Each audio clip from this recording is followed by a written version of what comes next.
Saudara, di tengah kesulitan ekonomi saat pandemi COVID-19, Presiden Joko Widodo kembali menaikkan iuran BPJS Kesehatan. Meski Mahkamah Agung sebelumnya telah membatalkan kenaikan iuran BPJS Kesehatan terhitung April 2020. Peraturan Presiden nomor 64 tahun 2020 yang mengesahkan kenaikan iuran BPJS Kesehatan telah ditandatangani Presiden Joko Widodo. Kenaikan iuran berlaku mulai Juli 2020.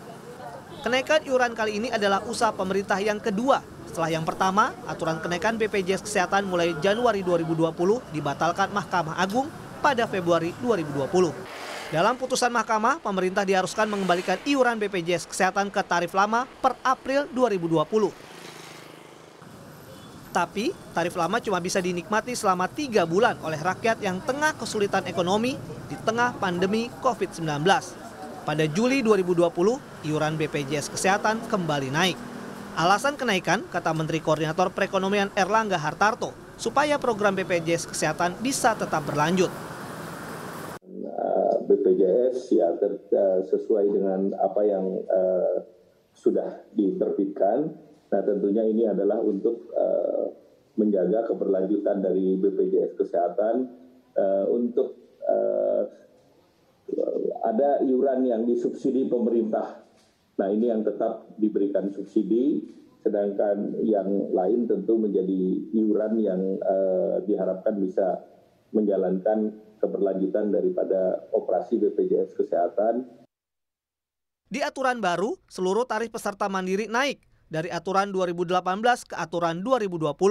Kenaikannya untuk peserta mandiri kelas 1 dari Rp80.000 menjadi Rp150.000. Kelas 2 dari Rp51.000 menjadi Rp100.000.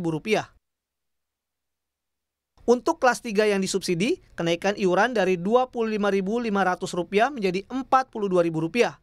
Dari besaran tersebut, Rp7.000 dibantu bayar oleh pemerintah. Dan kenaikan untuk kelas 3 berlaku pada 2021. Keputusan pemerintah dinilai ahli hukum tata negara Universitas Andalas, Ferry Amsari, sebagai menentang hukum. Karena aturan kenaikan BPJS sebelumnya dibatalkan Mahkamah Agung.